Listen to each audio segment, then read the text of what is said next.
आज दिनांक 3/9/2020 को मैं डॉक्टर चंद्रमोहन झा, ज्योतिष विभागाध्यक्ष, श्री छत्रधारी संस्कृत महाविद्यालय हथुआ गोपालगंज उपशास्त्री के छात्रों के लिए लघुपराश्री से आयुर्दाध्याय पढ़ाने जा रहा हूँ। मारक स्थान का निर्णय। अष्टमं स्यायुघः स्थानमष्टमादष्टमं चयत् तयोरपि व्ययस्थानं मारकस्थानमुच्यते। अर्थात लग्न से अष्टम और अष्टम से अष्टम तृतीय स्थान, ये दोनों आयु स्थान कहलाते हैं। इन दोनों के दो व्यय द्वादश अर्थात क्रमशः सप्तम व द्वितीय स्थान मारक स्थान कहे जाते हैं।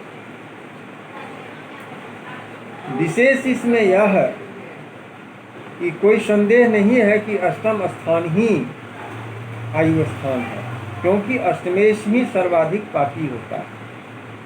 लेकिन कुंडली का सर्वाधिक शुभ भाव नवम का 12वां भाव अष्टम परम अशुभ होगा। इसी प्रकार अष्टम से अष्टम भाव अर्थात तृतीय गौण रूप से आयु स्थान होगा। इन दोनों के व्यय स्थान क्रमशः सप्तम व द्वितीय होते हैं। वस्तुतः ये दोनों मारक स्थान हैं।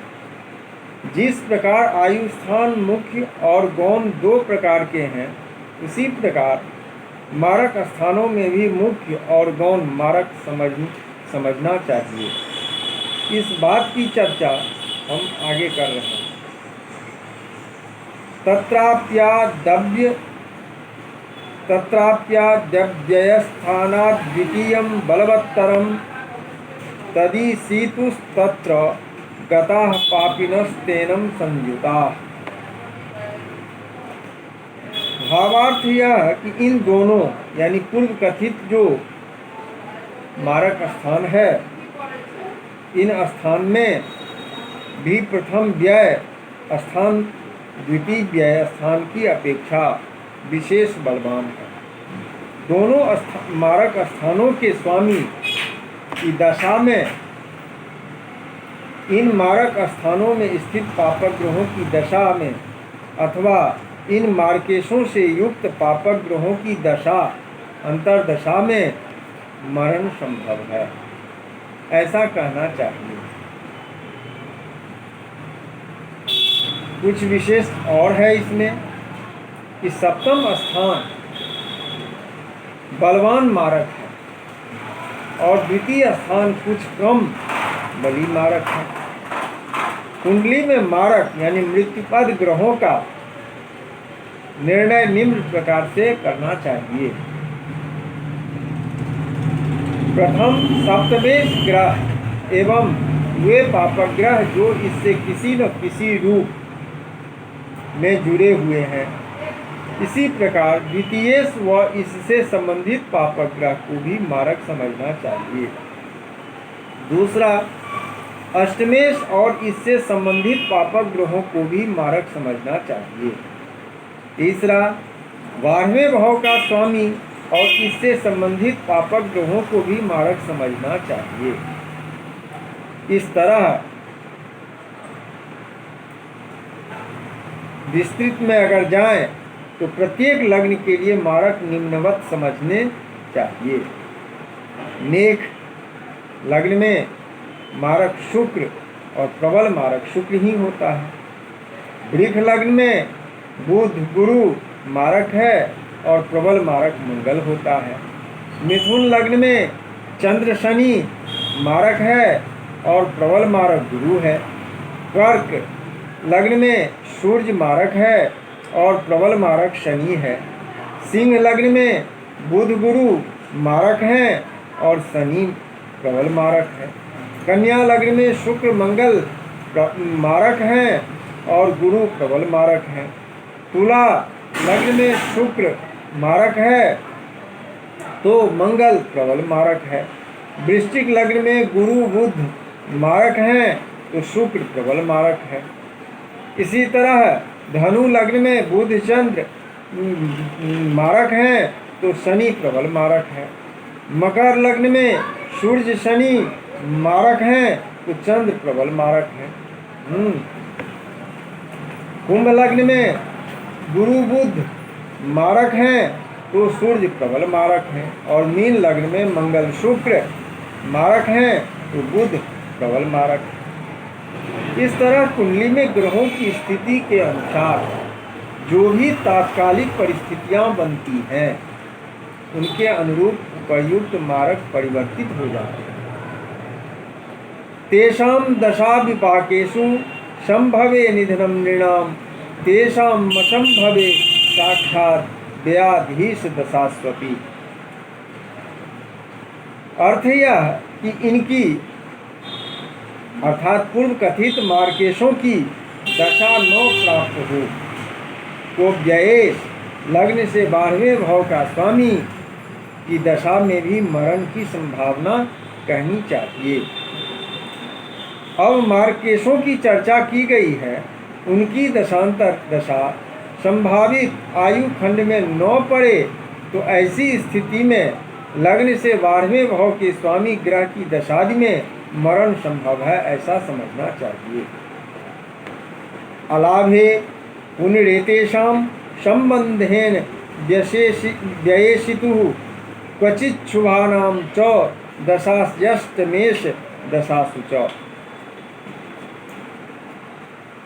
भाव यह है कि इन सभी मार्केशों की दशा के अभाव में व्ययेश यानी मार्केश के संबंधी शुभग्रह की दशा में और यह भी संभव न हो तो अष्टमेश की दशा में मरण कहना चाहिए। यहाँ पूर्व श्लोक में वर्णित मार्केशों की दशांतर दशा भी यदि नहीं पड़ती है तो ऐसे में व्ययेश यानी 12वें भाव के स्वामी ग्रह से संबंधित शुभग्रह की दशा में और यदि यह भी संभव न हो तो अष्टमेश यानी 8वें भाव के स्वामी ग्रह की दशा में मरण करना चाहिए। केवलानां च पापानां दशासु निधनम क्वचित् कल्पनीयं बुधैर्नृणां मारकानां मदर्शने। यदि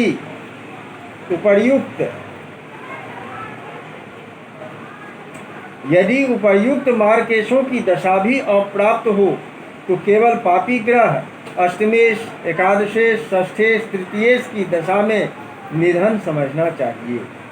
इस प्रकार पूर्व मारक की दशा के अभाव में अग्रिम मार्केश की दशा में मरण की कल्पना करनी चाहिए। कुछ विशेष इसमें यह है कि पूर्व में कथित मार्केशों को क्रमशः बलि समझना चाहिए। जिस क्रम से मार्केश बतलाए गए हैं उसी क्रम में विचार करना चाहिए। यदि प्रथम मार्केश की दशा प्राप्त हो जाती है तो फिर आगे विचार नहीं करना चाहिए। पूर्वोक्त सभी मार्केशों की दशा के अभाव में ही मात्र पापी अर्थात अष्टमेश एकादशेश षष्ठेश तृतीयेश की दशाओं में निधन संभव है, ऐसा समझना चाहिए। अब शनि की मारकता पर विशेष विचार किया जा रहा है।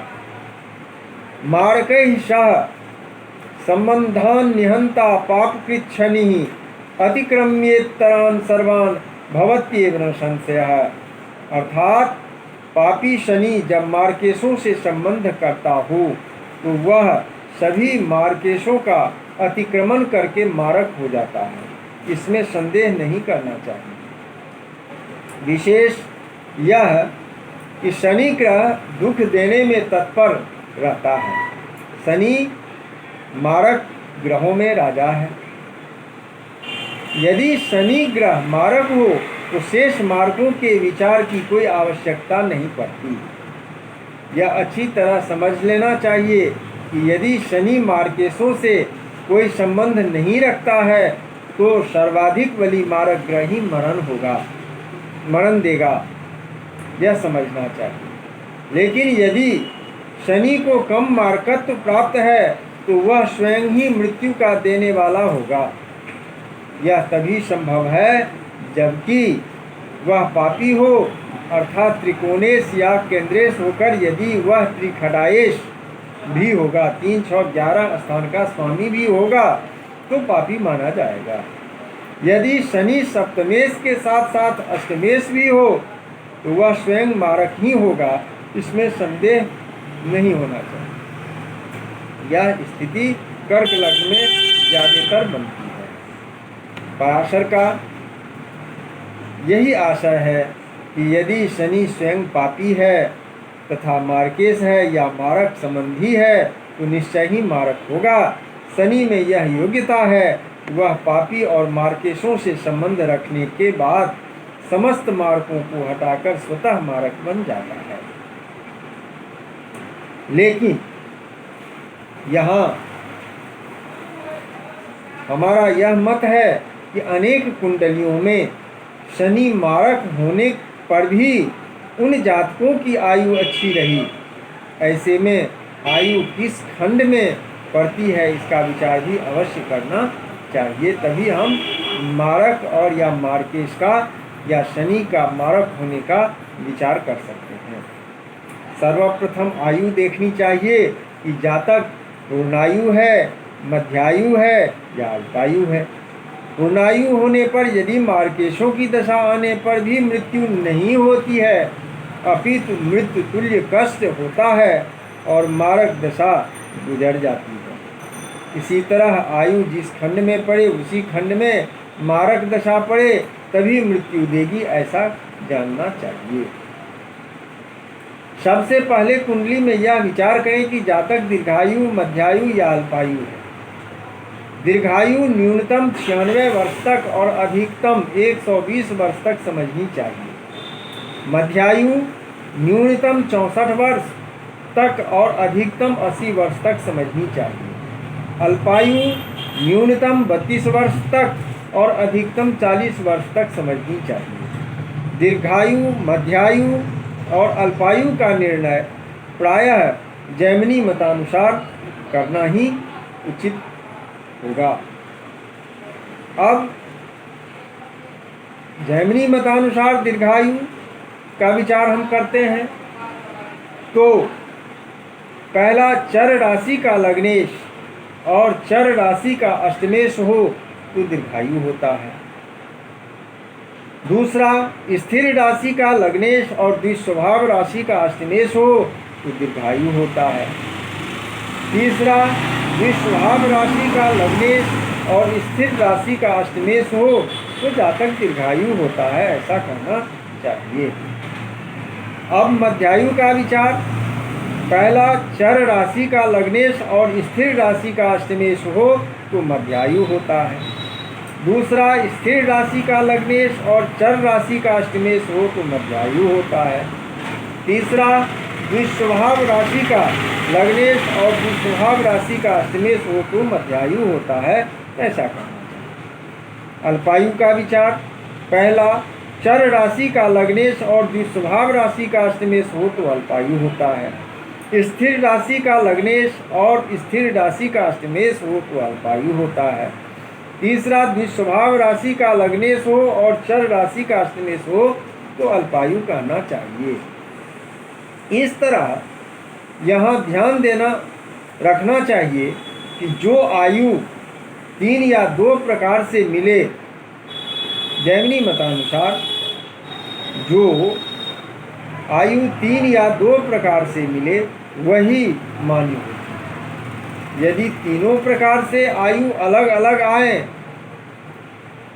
यदि तीनों प्रकार से आयु अलग अलग आए तो जन्म व होरा लग्न से प्राप्त आयु स्वीकार करनी चाहिए, यह सर्वथा उचित है। इस तरह आज आयुर्दाध्याय समाप्त हो रहा है।